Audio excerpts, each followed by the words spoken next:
What is up, guys? Jeff here for One Fish, Two Fish. Today we are going to do a typical day in your local fish store. We've got 1,000 things on the go today. We've got a bunch of staff in, but the weather sucks outside. There's a bit of a storm going on. We're getting some snow tonight. Those are always our slowest days. That is usually, obviously we don't like having slow days, but the occasional one does help to get the rest of the stuff done in the store, which is what we are doing today. We have one horrible job that we have been putting off because it didn't need to be done. We just wanted it done because of the look, because of the way it was done the first time. It just wasn't done as professionally done as we wanted it, so we're fixing it.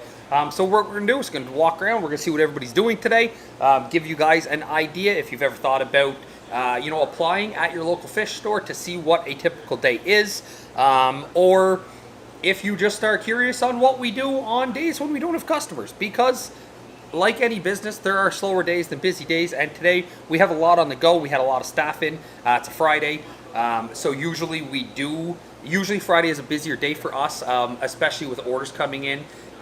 We got some coral today, we got some dry goods today, we got a bunch of stuff today, but the weather sucks. So with that, we just aren't as busy as we would thought we would be, so we're going to take a walk around and see what everyone's doing.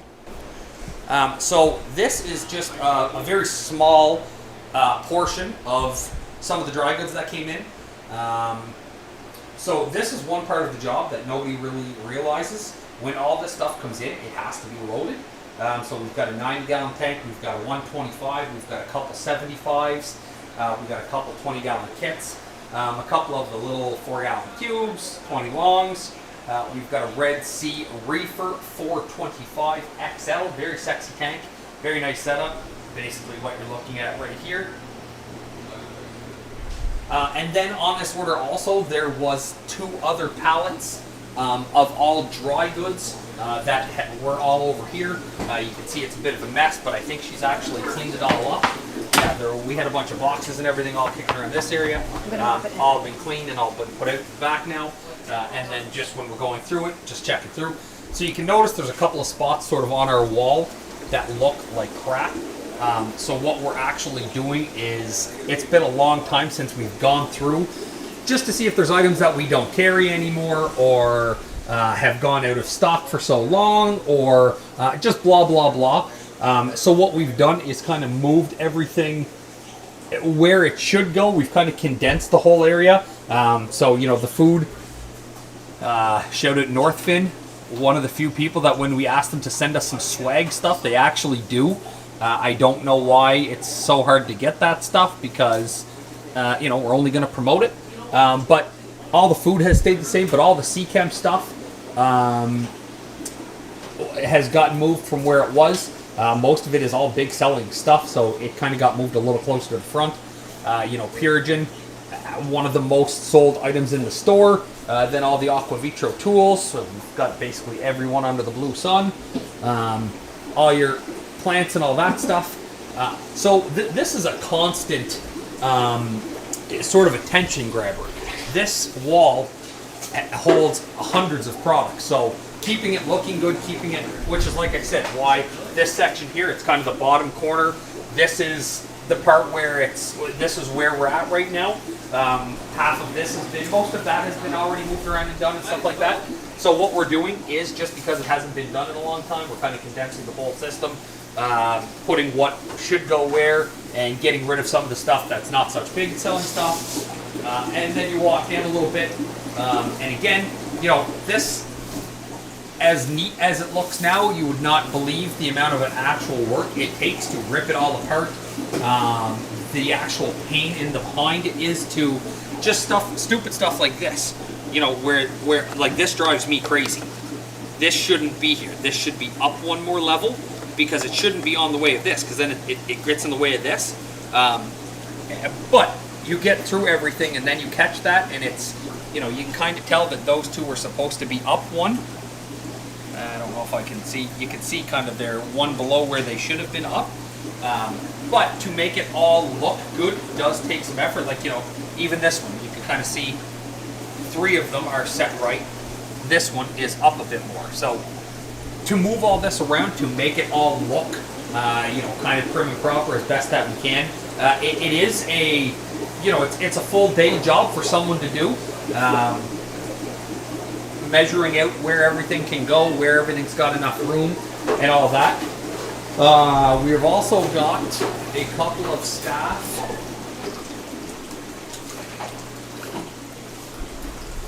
This was the horrible job that really isn't super hard, but is just time consuming, and if you've got a bad back, not super fun to do. So what we're doing is basically not rewiring. Everything is okay kind of wired, but we're just prettying up all where the wires are, which means you've got to, Jacob's head's in the way, you got to climb basically underneath this whole tank, you know, which sucks. It's just a wooden stand. It's not super comfy. You have to get underneath this tank. You've got to so what they're doing right now, you can see all the wires. They're just unplugging everything. We've also, Mark has ripped apart this. So underneath each one of these, we actually have 3 of the power bars from Apex. So there's one under this system, there's one under this, and there's one over here. And the first time we set it up, just because it's been set up different times, different people, the problem that happens with that is always, you know, one guy does it one way, one guy does it one way, one guy does it one way, and it ends up, we had wires crisscrossing, we had stuff from one tank going to another power bar, just silly. So that was a job we had been kind of looking at, knowing it didn't need to get done because it wasn't hurting anything, but it was just an aggravating job, and it wasn't, the time it was done, it wasn't done the way it really should have been done. So we're just going through it all and just rewiring it, prettying it up, tightening all the wires up, keeping all the wires out of the way, making it so we're not stepping through the wires, which is also a huge pain in the backside. Also today, we are cleaning up our flower horn section. These guys all came in with the exact same disease. What did these guys have? It was a Bacteria, was it? bacterial, yeah. So they were all very much, they all came in really nice, as they always do. They're flower horns, super tough fish. So when these guys came in, they all looked really good. We didn't really give it a lot of thought. A customer had bought one, taken it home within, you know, a relatively small amount of time. Theirs started to show some bacteria. So we actually, not something we do, this is a horrible thing to say in a video to put precedent to it, but we actually let the customer bring the fish back into us. Hers actually didn't look that bad. Ours looked worse, but we had heard that they were starting to look not great, ours not looking great. So we actually brought them back in. We medicated them all. It was very simple. We kept the water very clean. They're super tough fish, so they were eating through the whole thing. So you can tell now, you know, there's not a spot on these guys. They're finally ready to go again. The other one that we took, he's actually gone back to his forever home. All super nice fish. Also today we are adding single, this will sound like they're not going to do much, but you'll be shocked. We're adding a single pleco to every one of our quarantine systems.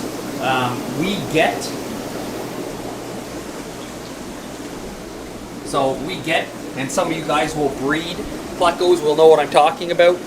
You know, albino and just regular bristlenose plecos will breed very, very easy. Also some nerate snails. So what we're going to do is we're going to add a single pleco into each one of these tanks, and it is just, none of them will be for sale. They'll just be something that'll live in this tank, and it's just for, you know, systems like this you can see are getting a little bit brown. Actually, this one needs a water change. This one isn't, you know, you see the water in this one, you see the water in this one. So this one we're going to give a water change to. I'm kind of shocked at how dirty that is. See some stuff in the bottom, so, and that might have been just fed to, which is what they're eating. But I'm trying to find a dirty one. You know, another one up here that does have a couple fish in it. You can see the sponge filter in the back It's got some algae growing on it. Sponge filter in the back, it's got some algae growing on it. Some really gorgeous guppies. Some snakeskin guppies. Very pretty fish. So what we're going to do is we're going to add a single bristlenose pleco.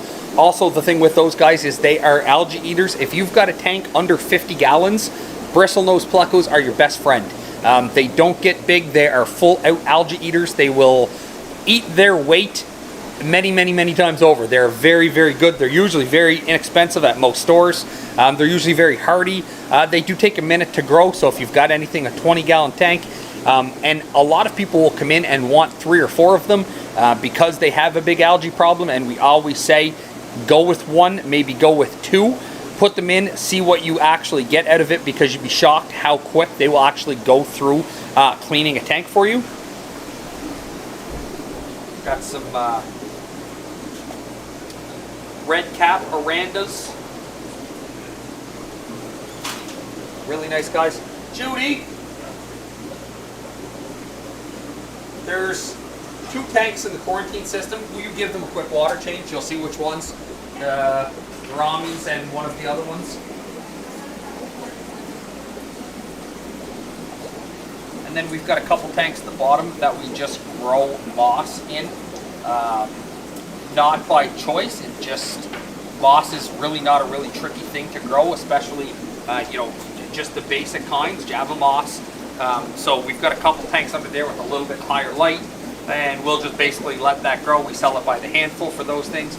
We still use it for fish, especially, you know, this one has like tire track eels. That one's got some black sharks in it, just stuff that gets bigger or stuff that likes hiding spots. Just a bunch of comics. And then also today, we are going through our full beta system to clean this top to bottom. So what that means with a cleaning is, you can see underneath some of the water is not dripping near as much as it should be. So what that should be doing is more like that. You can see this one, it's kind of dripping. And any one that they're dripping in, there's just, not that betas need it, but our tanks are not monster size for our betas, so we do try to keep them as clean as possible, very well filtered. Trying to see if we've got any super nice fellas. That's a really nice one. Half moon cats.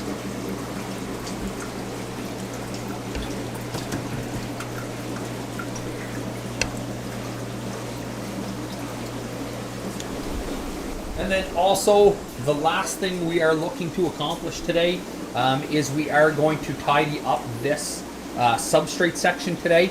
Again, this just gets dirty. You know, every day people are going through it, people are moving bags around. And again, if you look at how many racks we actually have, 1, 2, 3, 4, 5, 6, 8, 10, 12, 14, 16, 18. So there's 18 up top, so you're looking at 36 racks. And there's 14 in the bottom, which is 28 for 2 rows. All of these bags on this side are between 20 and 50 pound bags. So you can imagine having to move all of these out, tidying them up. Labels, obviously not such a big job, but you know, something like this, just where, you know, just the customer took it out, didn't want this kind, and put it back in the sideways way.